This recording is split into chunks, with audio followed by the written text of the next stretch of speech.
My image is nothing. I could care less about my image. My lectures and my teaching is where the heart of the matter is. That's what matters. And when I talk to you, I'm trying to speak to the rational side of you. What do you see? I have a lot of fun doing, the little stunts I do online for my own pleasure, because I know there's people that's not going to believe anything I do. And to me, that's fascinating. It's just almost like, wow, like that is ass backwards. Like that's really crazy. Like you're literally going to deny every single day results, every single day, right?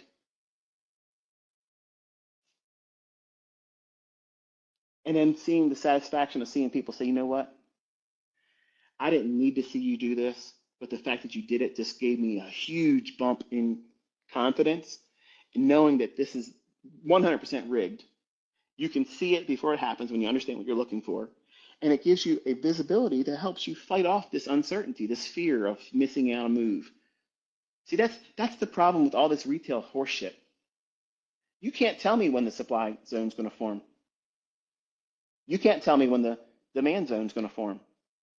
So you are forced to not predict price, and you must have to react to it. And I'm sorry, to react means that you're behind the eight ball. That means you're behind something. Something has to happen as a catalyst that you have to chase. That's not me. I want to know where that shit is. Okay? It needs to be in my scope before I squeeze the trigger. I need to be ahead of that target, so allow it to walk into my crosshairs. That's being in front of the charts at the right time. Knowing that your mark is going to walk in their crosshairs. That is time-based delivery. Anything outside of time-based delivery is guesswork. I don't guess. I have zero fucking fear of telling you what I think is going to happen and where it's going to go next. I have zero fucking fear. When I do it, I'm confident it's going to do it. Because everything that I understand about price is signaled that it's going to do it. So I have everything firing that this is good. This is high probability. I know it's going to see happen. Every other school of thought, every other mode of trading, analysis concepts, none of them have that. None of them have that. And that's why they teach you to accept the randomness of price. Winning and losing in trading is a random, even distribution. No, it's not. The fuck it is. That's not true. That is not true. Because every time you take a fucking trade, if you had 3 losing trades, the next trade you're taking isn't based on sound logic. It's based on fear. Because you're going to watch your setup form. You're going to know it's forming.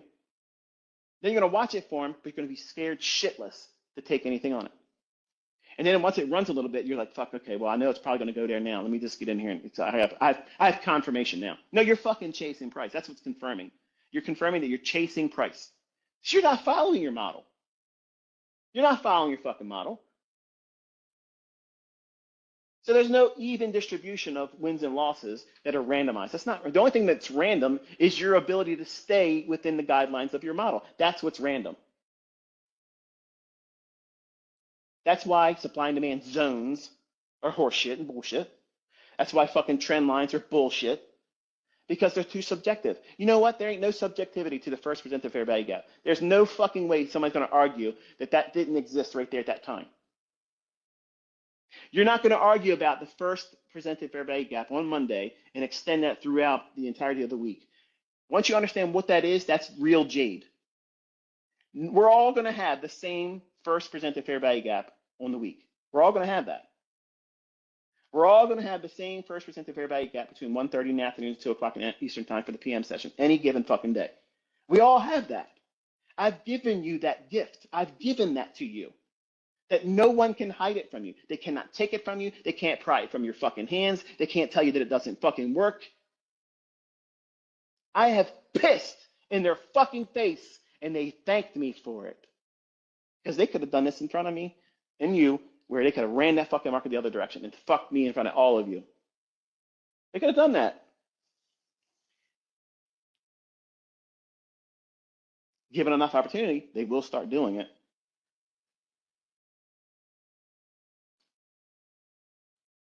But that's just one of 81. One of 81.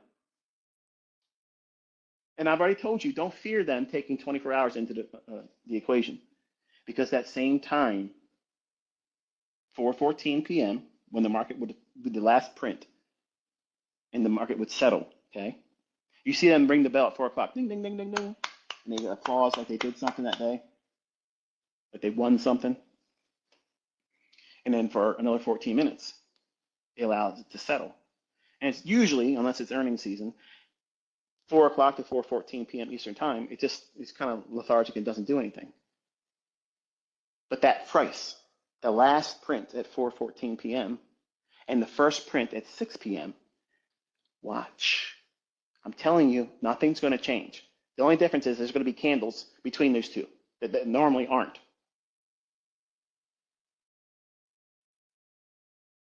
You won't need to worry about having the electronic and regular trading hour tab toggled anymore. Then it's just going to be simply just knowing what time it is, because those still will work. And I can't wait till they shift and they show this and it's still there. And then you're going to know who the fuck I am. Then you're going to know. You're going to fucking realize then, this motherfucker, yep, I'm that guy. I'm him. I'm him. Been trying to tell you a whole fucking time. And guess what? You just want to kick and scream and deny it. Who are you? I think he is. So I didn't want to do a shotgun Saturday. I was really just looking for a nice peaceful weekend, no troublemaking at all. And I got on the X and saw some people talking some bullshit. Larry Williams is the real author of SMC, and I copied him and I copied that, and they showed you little pictures. What the fuck? Like they're like, oh my goodness, this is where SMT came from. When I told you I was inspired by Larry Williams, by his relative strength and analysis. And that's why I told you to buy his book. Those things had impressions on me. But he doesn't tell you when that divergence is going to form. Would you like to know when they form? Give me a number 1 with a plus symbol after it. If you would like to hear me tell you in the next 5 minutes when to anticipate smart money divergence. SMT, smart money tool, smart money technique. I never settled in on a name on it. I can't see your posts because I'm walking around the house. So I'm hearing some things blinking and blipping in the background, so I'm assuming that you probably are doing that now. When you see a market move into a macro,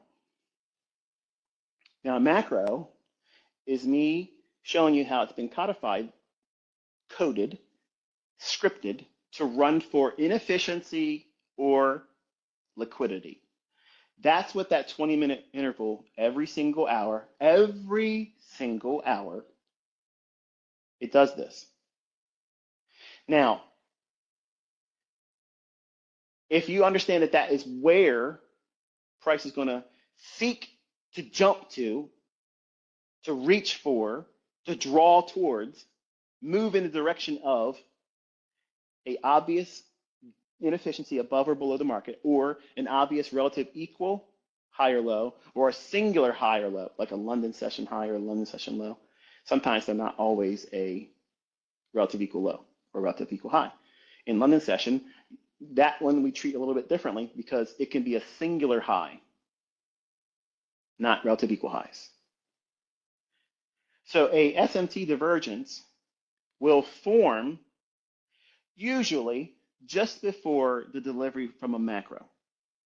So in other words, you're going to get that price run high. Like imagine for a moment, the market's been rallying, and it goes up, creates a short-term high, and it trades off. And we'll say we're watching the NQ, NASDAQ, and then some period of time, and I'll leave that up to the time frame you're looking at because this forms on every time frame. And then it rallies up and makes a slightly higher high than the previous high in NASDAQ as we approach the beginning of a macro time. It can happen inside of a macro time. If it does, then it's super fucking star. It's gonna rock. It's gonna be a rock star performance because you got best of both worlds right there at the same time. But usually S&T will form just before a macro, and that stop hunt is the damage that frees the market to deliver under the basis of that macro time. Because remember, the macro is where all traffic is removed. It's like when air traffic control says, okay, we cleared airspace, you have the right to have a safe landing here on runway so-and-so. That's what a macro is. It's air traffic control to allow all things get the fuck out of the way. Now we're going to the liquidity or the inefficiency above or below the marketplace. The S&T divergence is the damage before that's permitted. So Larry Williams did not fucking teach that. He doesn't even believe the things, like he thinks that there's no them against us. And that's where we defer. Like that was the separation point with me, because I love him to death. I'm so thankful. I'm absolutely thankful that I was exposed to his stuff, and it came by a mailing list. I didn't find him any other way. Because I bought books from Trader's Library and had it mailed to my house. I was placed on a mailing list, and I got a hold of Ken Roberts' shit too. So it could have been from his mailing list, because he was selling the mailing list that everybody bought his course. So one of those two, I was placed on a mailing list that Larry Williams purchased, and then he direct marketed his his course stuff, and I started buying it. And when I got to the point where I started seeing that there's measures of manipulation here that I can't escape. It's there. I don't know what's going on, but I know it's going on. And I do think it's a them versus me. They're stopping me out. I'm on the right side of the trade, and if I was not stopped out, it was going to go to my target, and I would have had the full run. I learned that real quick in my development, but I couldn't overcome it. I couldn't see it. So when I started looking for time cycles, and don't take that out of context, people are going to use that sign that right there. I don't believe in time cycles. Okay, but when I started looking at Fibonacci time, when I started looking at the element of repeating phenomenon, I didn't go in looking for it to occur at the same times. I just went in there looking for data. And I started seeing this overlap of everything in the British pound futures, everything in the Deutsche Mark futures, and Swiss franc futures. And then I started seeing it in the bond market. Now I transitioned to trading just the SPOOS market, because I didn't trade NASDAQ back then. It was just the S&P market. It was happening there too. And I was like, shit. Well, let me just streamline this and get it down to a window of time where I only want to be focusing on setups to form right here and there. And that was the beginning of the macro. And that's why I've encouraged you last week, guys. You look at a 15-second chart. Look for relative equal highs and relative equal lows, because if you study them on a 15-second chart, you're going to watch how the market goes back and forth and bangs them, back and forth, bangs them, bang and bang. And you can literally sit there all day long and trade a 15-second chart. And everybody else calls it noise. But it's just literally like just anything else. The time frame's very short. You got to be nimble. And you can learn a lot by tape reading a 15-second chart, even if you can't trade the lower time frames. So many people are they're just adamant about, no, I need you to start teaching me on a 4-hour chart, daily chart, or weekly chart, or I'm not interested. Then get the fuck out of here. Because you're literally that guy coming to the Jade Master saying, I'm not learning anything. When the 15 seconds doing every fucking thing that a weekly chart, a monthly chart, a quarterly chart, a yearly chart, 5-year chart, doesn't matter what the fuck it is, it's price. But you're getting so many wonderful examples that repeat inside of just a 1-hour chart. 15 seconds is a lot of opportunity to see it banging around and take relative equal highs and relative equal lows, and noticing the time that it forms these things. And I promise you a revelation in that, because you will see how one of the most used high-frequency trading algorithms operates in the marketplace every single day, buying and selling all day long. You see it clearly on a 15-second chart, 30-second for some of the more significant price runs, but the real detail, you'll see it in a 15-second. And I don't want you to take my word for it. I want you to go out there and spend some time delving into that, and you will find what you realize after seeing it. That's what goes on behind the scenes. They're running the price on a scripted basis, and it's on time. If it's not ran by time, you're going to have a random distribution of when relative equal highs and lows are being taken out. but you're not going to see that. You're going to see that they happen at a conformed window of time. Now, right away, that's toxic to some of you. Like, no, you should just tell me what it is. No, no, I shouldn't. I shouldn't be telling you any of this stuff. If we're being honest, you're not entitled to this stuff.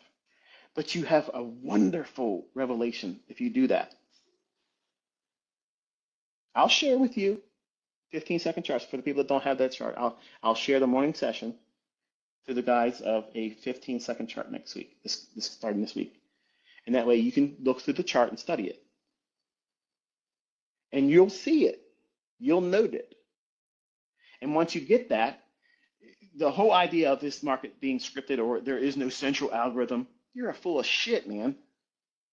Every instrument has an algorithm price engine that literally drives the market up and down, and it attacks resting orders. It entices buying and selling. There's no buying and selling pressure driving it up. No more than the 3 or 4 ticks above the high that has a standing base of orders, maybe in tune of 250 contracts. But 2 ticks above that, there's another 300 handles, 500 handles, 10 handles above that, but it stops just above to bump those, leaving all that real juicy liquidity. You mean tell me that nobody's interested in being a buyer? That they can't just rebook and send that price higher to higher to higher just to absorb that liquidity up there? They don't want it there. That's why it never goes there. It's controlled. They leave that up there because when they start sinking the market, more shorts are going to enter the market and that liquidity increases. Because what you're watching is the net longs that the smart money's holding, they need to exit, the liquidity to exit out of that. So they want to build these big pools of liquidity above old highs. That's why turtle soups work. That's why they work. Linda Rash's book never covers that, and you can go and look at her book. Look and see if Larry Connors and Linda Rash mentioned that's the reason why the turtle soup forms. They just say they're capitalizing on a pattern that historically has been proven 70% effective by being contrarian to what the turtles traders methodology was, which was buying a breakout of 20-day highs and lows. You ever seen me using a 20-day high and low? Fuck no. But the concept of a false breakout, which I didn't invent that, they didn't even invent that. They just gave you a specialized system of entering around that idea or premise, which is why I think the book was great when I first got a hold of it. I paid $175 for that book. I don't know what it goes for now, but I don't regret paying that much for it because it gave me an insight about stop hunts that it solidified a concern I had that validated it for me. Because if these people are writing a book about it, then they saw it too. So if they saw it too, then hey, man, to me that validates it. It wasn't something that I'm just feeling like it's it's limited just to me, which in trading can trick you. But if it's a large sample set of data suggesting something that's there, then the premise is probably having weight to it.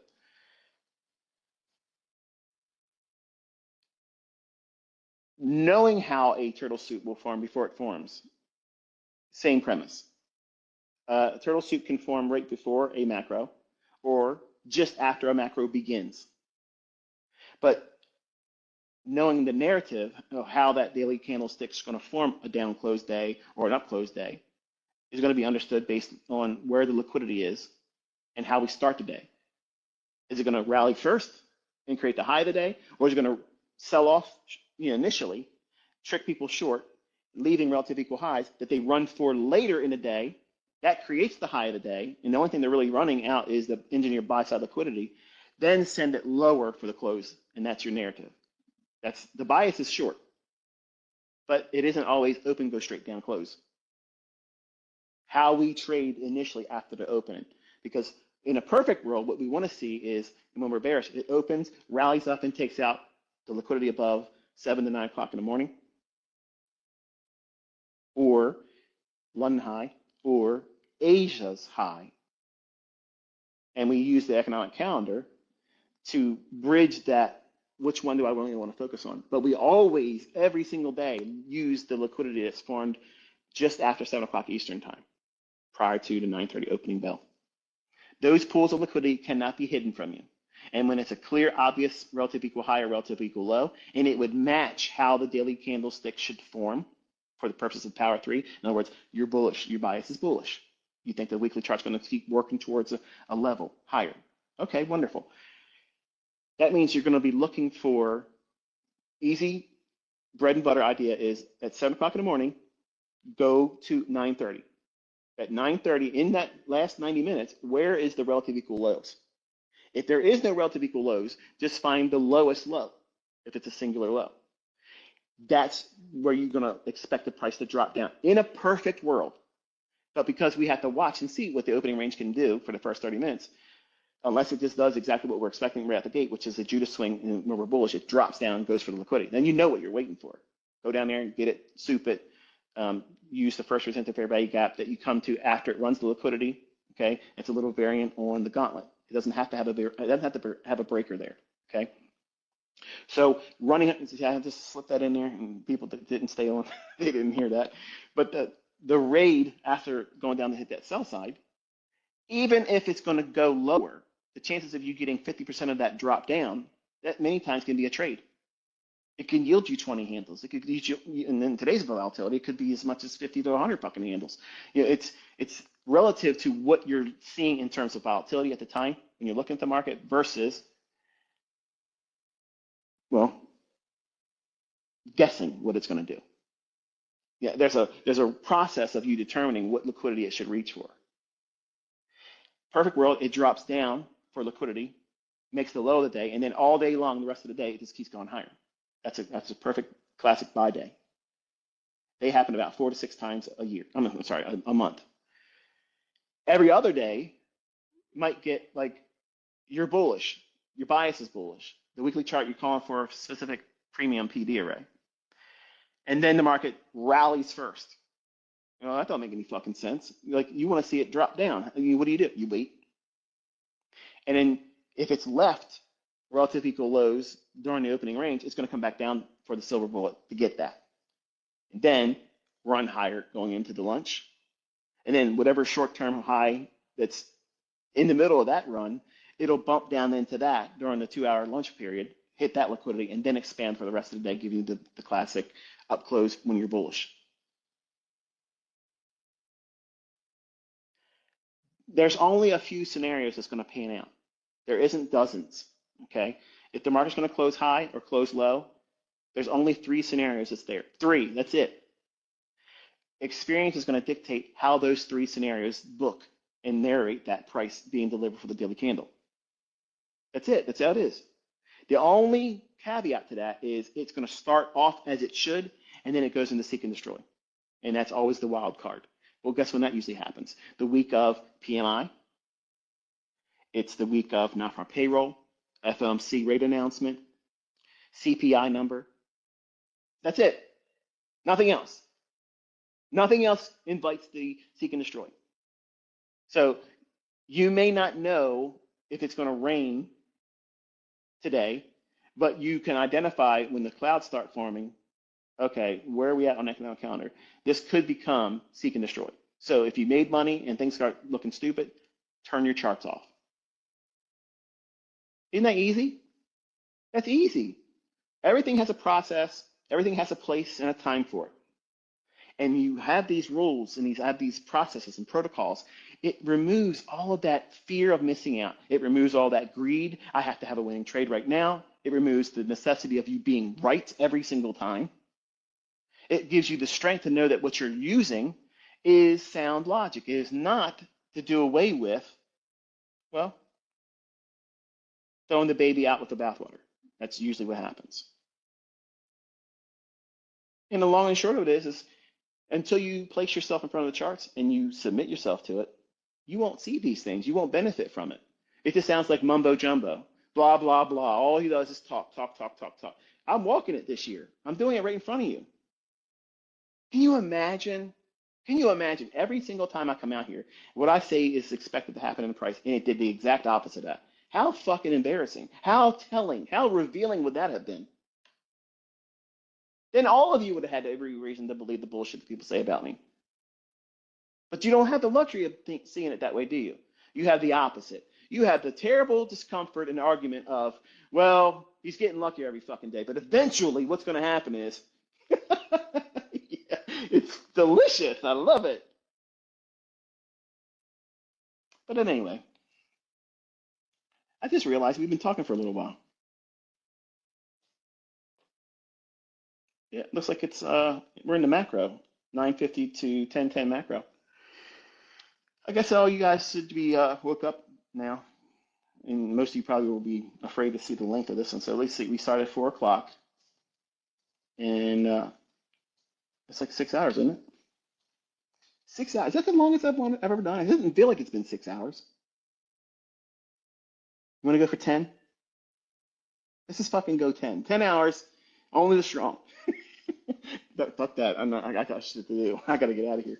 I got things I got to be at the 11:30. So I had fun talking to you today. I was inspired by the bullshit talkers like I always usually do. You guys try to defend me from them, and you always think that like they're hurting my feelings, but you should be thankful because all those people that talk shit, all those individuals that talk shit and talk out their ass and they lie and they think they know something they don't.